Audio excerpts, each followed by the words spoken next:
जय हिंद दोस्तों, मैं हूं आपका दोस्त के बी। और आइए कल के प्रश्नों के रिवीजन के साथ में आज के इस वीडियो की हम शुरुआत करते हैं। तो पहला प्रश्न था कि किस राज्य में स्थित धौलावीरा को यूनेस्को विरासत स्थल के रूप में मान्यता दी गई। तो ध्यान रखिएगा, ये आपके गुजरात में है। गुजरात का ये आपका चौथा स्थल है और हमारे देश का ये 40वां स्थल है जिसको यहाँ पर यूनेस्को ने मान्यता दी है। तो ऑप्शन आपका डी होगा करेक्ट। अगला प्रश्न है कि जुलाई 2021 में कौन सा देश गोल्डन राइस रोपण को मंजूरी देने वाला दुनिया का पहला देश बना है। तो इस देश का नाम है फिलीपींस, यानी कि ऑप्शन ए होगा हमारा करेक्ट। अगला प्रश्न था कि टोक्यो ओलंपिक 2021 में मॉमी जी निशिया ने किस खेल में स्वर्ण पदक जीता है। तो ध्यान रखिएगा, ये आपका स्केटबोर्ड है, यानी कि ऑप्शन बी हो जाएगा करेक्ट। अगला प्रश्न था कि किस देश की अध्यक्षता में मध्य दक्षिण एशिया सम्मेलन 2021 का आयोजन किया गया। तो इसका आयोजन हुआ है उज्बेकिस्तान की अध्यक्षता में, यानी कि हमारा बी होगा करेक्ट। अगला प्रश्न था कि सुजल प्रोजेक्ट के तहत 24x7 ड्रिंकिंग टैप वाटर सुविधा को देने वाला पहला भारतीय शहर कौन बना। तो यह है आपके उड़ीसा का पुरी, यानी कि ऑप्शन सी हो जाएगा करेक्ट। अगला प्रश्न था कि जुलाई 2021 में किस राज्य की सरकार ने पेगासस जासूसी मामले में जांच आयोग का गठन किया है। तो इस राज्य का नाम है पश्चिम बंगाल, ऑप्शन हमारा डी होगा करेक्ट। अगला प्रश्न था कि कटलेस एक्सप्रेस 2021 जो कि हमारा एक अभ्यास है, तो इसमें किस भारतीय शिप ने हिस्सा लिया है। तो इसमें लिया है INS तलवार ने, यानी कि ऑप्शन बी होगा करेक्ट। अगला प्रश्न था कि अगस्त 2021 में भारत और किस देश के बीच में इंदिरा 2021 सैन्याभ्यास का आयोजन किया जाएगा। तो ये होगा भारत और रसिया के बीच में, यानी कि ऑप्शन ए होगा करेक्ट।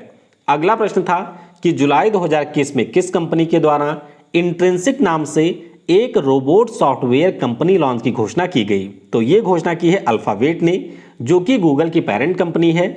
ऑप्शन हमारा यहाँ पर बी हो जाएगा करेक्ट। अच्छा, कल किसी ने यह पूछा था कि पेरेंट कंपनी का मतलब क्या होता है। तो देखिए, पेरेंट कंपनी का सिंपल सा मतलब यह है कि एक हमारी कंपनी होगी और इसकी कई सारी सहायक कंपनियां होती हैं। जैसे आपने देखा होगा कि आपके गूगल से जुड़ी हुई कई सारी कंपनियां हैं, जैसे यूट्यूब भी है आपका गूगल का, गूगल हो गया। तो गूगल की बात करें या यूट्यूब की बात करें, इनकी जो पेरेंट कंपनी यानी कि जो मेन कंपनी है उसी का नाम है यहाँ पर अल्फाबेट। समझ गए? तो पेरेंट कंपनी जैसे आपके पापा होते हैं, पापा के कई सारे बच्चे हो गए, उसी प्रकार से पेरेंट कंपनी होती है और उसकी कई अन्य सहायक कंपनियां भी होती हैं। तो ऑप्शन हमारा यहाँ पर बी अल्फाबेट होगा करेक्ट। अगला प्रश्न था कि केंद्र सरकार के द्वारा किस शहर के 84 कोसी परिक्रमा मार्ग को राष्ट्रीय राजमार्ग घोषित करने का निर्णय लिया गया। तो ये आपके है अयोध्या का, ऑप्शन हमारा यहाँ पर डी होगा करेक्ट। अगला प्रश्न था कि जुलाई 2021 में किस राज्य की सरकार ने बांस औद्योगिक पार्क का शिलान्यास किया। तो इसका शिलान्यास किया है असम की सरकार ने, यानी कि ऑप्शन हमारा ए होगा करेक्ट। और आखिरी प्रश्न था कि जुलाई 2021 में अमेरिका ने किस देश में चल रहे अपने कॉम्बैट मिशन को समाप्त करने की घोषणा की। तो ये जो मिशन है ये चल रहा था 18 वर्षों से इराक में और इस साल के अंत तक इसकी समाप्ति की घोषणा हुई है। तो ऑप्शन हमारा सी हो जाएगा करेक्ट। वीडियो में हम लोग आगे बढ़ें उससे पहले मैं आपको बता दूं, अगर आपको आने वाले समय में ग्रुप डी का एग्जाम देना है तो उसके लिए एक मेरी बहुत ही स्पेशल क्लास होती है दिन में 12 बजे। तो नीचे आपको मेरी प्रोफाइल की लिंक मिलेगी, पिन कमेंट में आपको उस क्लास की लिंक मिल जाएगी, जिस पर क्लिक करके आप उस क्लास को ज्वाइन कर सकते हैं। ग्रुप डी के जो आपके 135 सेट हुए थे उसमें से ऑलरेडी मैं 115 सेट को डिस्कस करवा चुका हूं। करंट अफेयर के जो आपके उस समय के प्रश्न पूछे गए थे उनको मैंने नए प्रारूप में करके भी डिस्कस करवा दिया है और इसी का होता है लाइव टेस्ट। तो 60 मिनट में हम लोग टोटल 100 प्रश्नों को करते हैं। साइंस के भी प्रश्न होते हैं जो आपके पूछे गए थे 2018 में। तो काफ़ी महत्वपूर्ण सीरीज है। फ्री PDF भी आपको क्लास के तुरंत बाद मिल जाती है, तो इस क्लास को आप ज्वाइन कर सकते हैं, बिल्कुल फ्री क्लास होती है आपके लिए। बाकी करंट अफेयर जिनका वीक है, जैसा कि काफ़ी लोगों का वीक है, तो रात में 10 बजे मेरी एक और क्लास होती है अनअकैडमी के ऊपर, और ये एक आपके करंट अफेयर का टेस्ट होता है जिसमें हम लोग 30 मिनट में 60 प्रश्नों का टेस्ट देते हैं और ये आपके स्पीड को करेगा बूस्टअप। तो अगर आपको एक्यूरेसी के साथ साथ अपनी स्पीड को बूस्टअप करना है तो इन क्लासेज को आप ज्वाइन कर सकते हैं। इसके अलावा अनअकैडमी के ऊपर मेगा सब्सक्रिप्शन का ऑफर चल रहा है, तो अगर आपको अनअकैडमी के ऊपर किसी भी प्रकार का सब्सक्रिप्शन लेना है और 25 से 30% का डिस्काउंट आपको चाहिए तो आप मुझसे एक बार कांटेक्ट जरूर करिएगा। ध्यान रखिएगा, मेरा कोड है KV10, तो इसको यूज करने के बाद में आपको 10% का डिस्काउंट मिलेगा। बाकी जो भी प्राइस आप पे करेंगे उस पर 10% कैशबैक भी आपको मिलेगा सीधे आपके अकाउंट में। तो ये जो कैशबैक वाली फैसिलिटी है ये आपको सिर्फ और सिर्फ मेरे कोड के ऊपर ही देखने को मिलेगी। अनअकैडमी के ऊपर 28 तारीख से आपके नए बैच भी शुरू हो रहे हैं। तो अगर आपको SSC CGL, GD, MTS या फिर CGL एग्जाम की तैयारी करनी है तो इन बैचेज को भी आप लोग ज्वाइन कर सकते हैं। ध्यान रखिएगा, एक बैच ज्वाइन करने के बाद में इसके पहले के जो बैच हैं या आने वाले बैच हैं उन सभी में आप लोग क्लासेस को अटेंड कर सकते हैं। तो चलिए अब हम लोग वीडियो की करते हैं शुरुआत। पहला प्रश्न है कि प्रत्येक वर्ष विश्व हेपेटाइटिस दिवस कब मनाया जाता है। तो ध्यान रखिएगा, ये दिवस हर साल होता है 28 जुलाई को। काफी ज्यादा महत्वपूर्ण प्रश्न है, तो ऑप्शन हमारा यहाँ पर बी हो जाएगा करेक्ट। अब नाम इसका है विश्व हेपेटाइटिस दिवस, यानी कि जो हमारी हेपेटाइटिस डिसीज होती है जिसके टोटल 5 प्रकार होते हैं, यानी कि hepatitis A, hepatitis B, hepatitis C, D और E। तो इन 5 प्रकार के हेपेटाइटिस की बीमारी से लोगों को बचाने के लिए या इसके प्रति लोगों को जागरूक करने के लिए हर साल ये दिवस WHO के द्वारा मनाया जाता है। तो 2011 में आपका ये दिवस पहली बार मनाया गया था। अच्छा, सवाल ये उठता है कि 28 जुलाई को ही क्यों मनाते हैं? क्योंकि हेपेटाइटिस B का जो आपका वायरस है उसकी खोज की थी बारुक ब्लमबर्ग ने। तो इन्हीं का जन्म दिवस होता है 28 जुलाई को और इसीलिए हर साल हम लोग हेपेटाइटिस डे मनाते हैं 28 जुलाई को। विषय भी आपको ध्यान रखना है, तो इस बार का विषय है हेपेटाइटिस कांट वेट, यानी कि जो हेपेटाइटिस डिसीज होती है वह आपका इंतजार नहीं कर सकती। अगला प्रश्न है कि जुलाई 2021 में कर्नाटक राज्य के नए मुख्यमंत्री कौन बने हैं। तो कर्नाटक में आपका एक बार फिर से छोटा सा नाटक हुआ और यहाँ पर जो हमारे BS येदियुरप्पा साहब थे इन्होंने अपने पद से दे दिया इस्तीफा और अब इनके स्थान पे बसवराज S बोम्मई कर्नाटक के नए मुख्यमंत्री बन गए हैं। तो काफ़ी ज़्यादा महत्वपूर्ण है। अगले महीने आपका CHSL और CGL का एग्जाम है, तो उनमें भी इससे प्रश्न पूछा जा सकता है। तो ऑप्शन आपका यहाँ पर डी हो जाएगा करेक्ट। तो ये आप देख सकते हैं, ये हैं बसवराज बोम्मई। कर्नाटक राज्य की सरकार में ये गृह मंत्री थे और अब ये कर्नाटक राज्य के 23वें नंबर के CM बने हैं। तो ऑप्शन हमारा डी हो जाएगा करेक्ट। अगला प्रश्न है कि जुलाई 2021 में दिल्ली के नए पुलिस कमिश्नर के रूप में किसे नियुक्त किया गया। तो हमारे बॉर्डर सिक्योरिटी फोर्स यानी कि सीमा सुरक्षा बल के जो महानिदेशक थे, नाम इनका था राकेश अस्थाना और इसी महीने की आखिरी तारीख को यानी कि 31 जुलाई को ये होने वाले हैं सेवानिवृत्त। अब सरकार ने इनको 4 दिन के लिए कमिश्नर क्यों बनाया है इसके बारे में तो केवल केंद्र सरकार ही बता सकती है आपको, लेकिन ध्यान रखिएगा ये 4 दिनों के लिए दिल्ली के पुलिस कमिश्नर बने हैं। तो ऑप्शन हमारा यहाँ पर ए हो जाएगा करेक्ट। अच्छा, एक पॉइंट आप ये ध्यान रखिएगा कि दिल्ली के ये 24वें नंबर के पुलिस कमिश्नर बने हैं।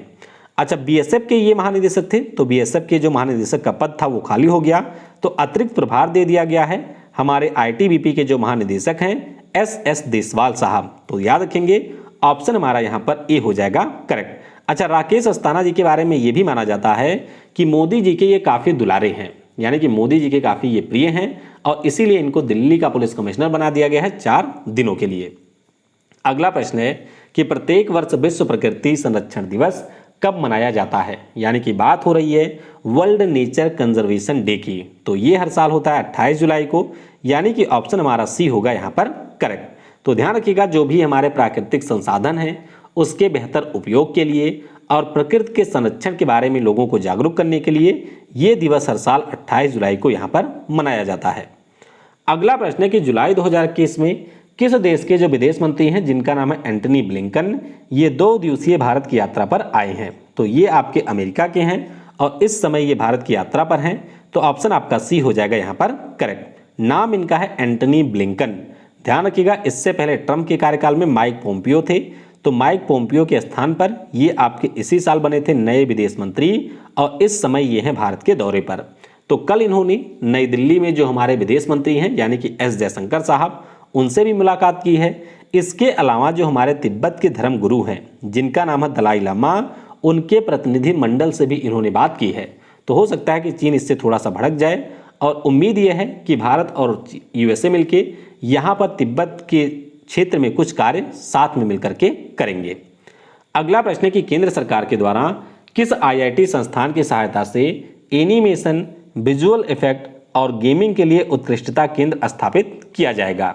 तो ये जो उत्कृष्टता केंद्र है इसको स्थापित किया जाना है आईआईटी बॉम्बे के साथ मिलके, यानी कि ऑप्शन हमारा यहाँ पर डी हो जाएगा करेक्ट। तो याद रखेंगे अभी राज्यसभा में जो हमारे नए सूचना और प्रसारण मंत्री हैं, नाम इनका है अनुराग ठाकुर। खेल और युवा मामलों के मंत्री भी यही हैं, ध्यान रखिएगा, हिमाचल प्रदेश के हमीरपुर से सांसद हैं।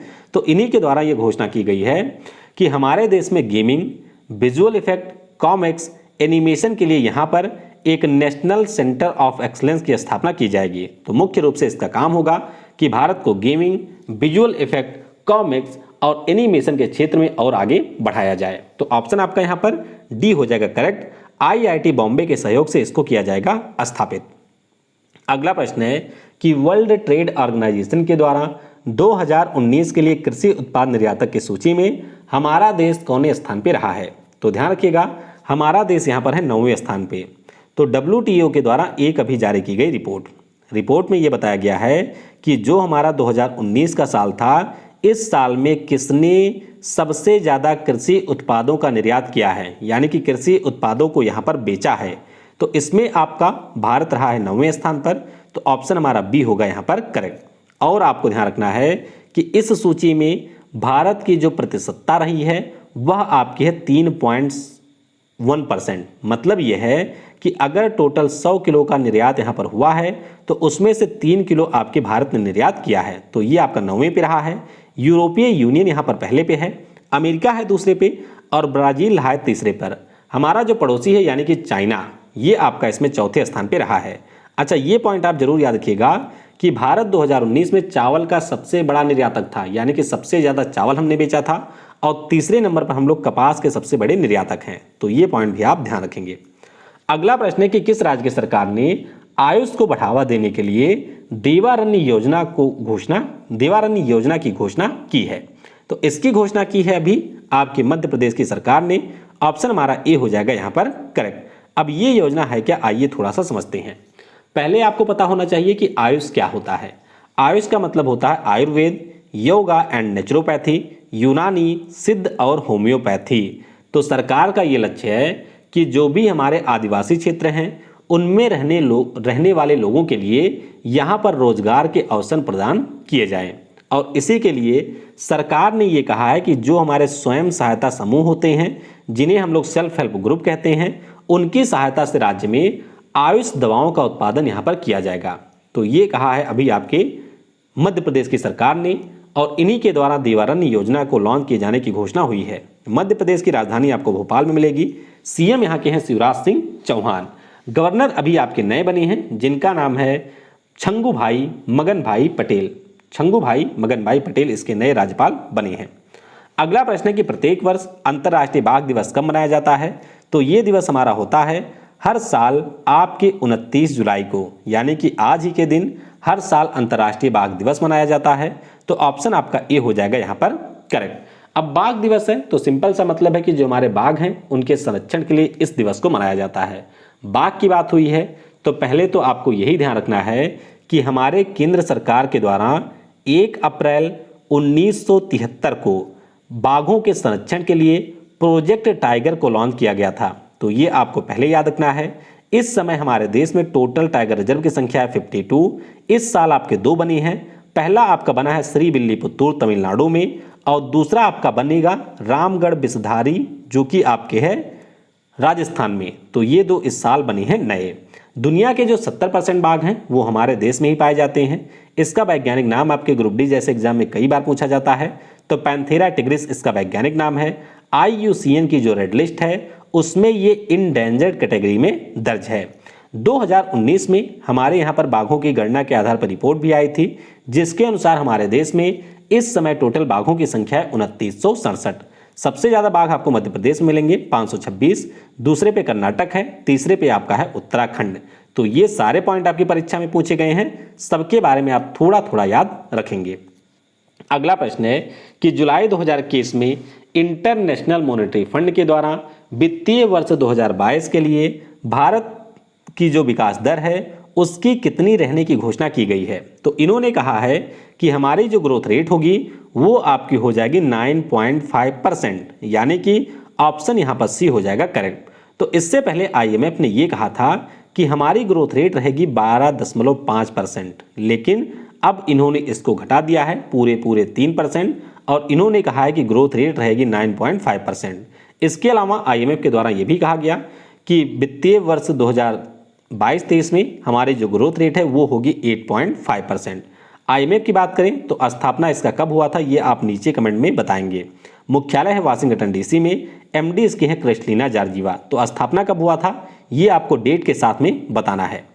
अगला प्रश्न है कि जुलाई 2021 में हमारे देश के किस स्पेशल इकोनॉमिक जोन को पहले ग्रीन स्पेशल इकोनॉमिक जोन के रूप में घोषित किया गया। तो ये घोषणा की गई है कांडला को। ऑप्शन आपका यहाँ पर डी हो जाएगा करेक्ट।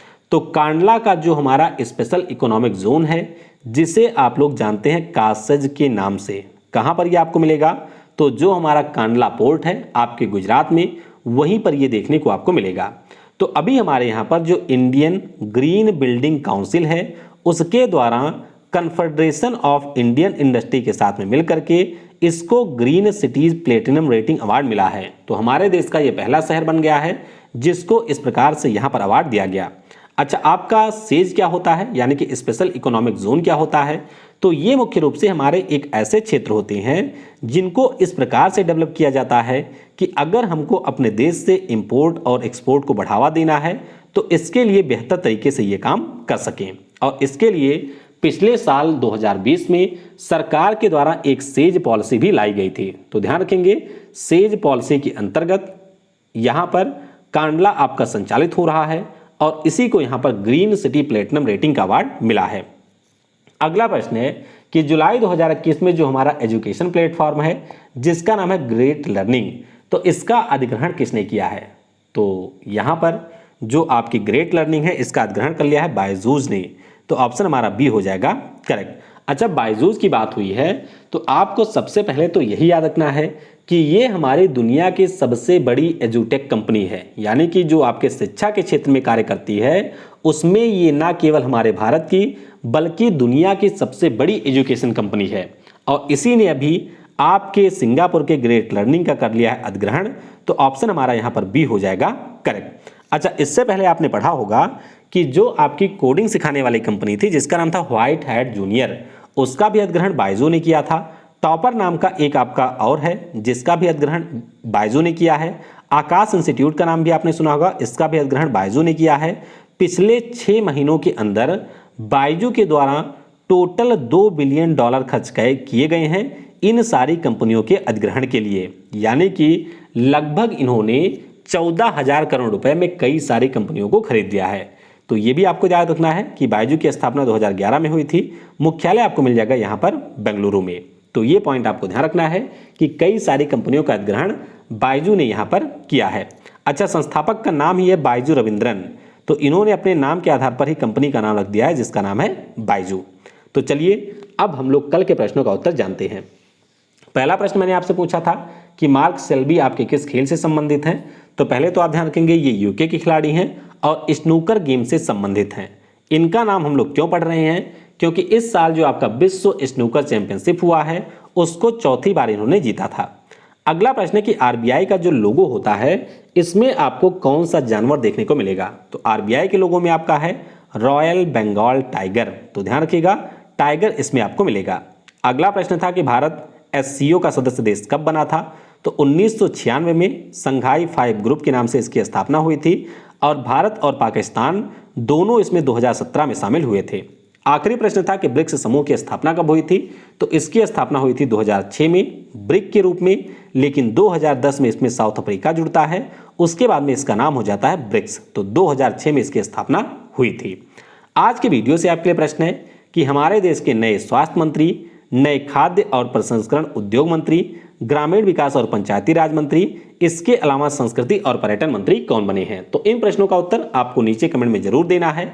इसके अलावा जो मेरी क्लास है, अगर आपको ग्रुप डी का एग्जाम देना है तो 12 बजे वाली क्लास, और अगर आप अपनी करंट अफेयर की तैयारी को और ज़्यादा बूस्टअप करना चाहते हैं, करंट अफेयर में आपको दिक्कत होती है, तो 10 बजे जो मेरी लाइव क्लास होती है आपके 30 मिनट की, इस क्लास को आप डेली जरूर ज्वाइन किया करिए।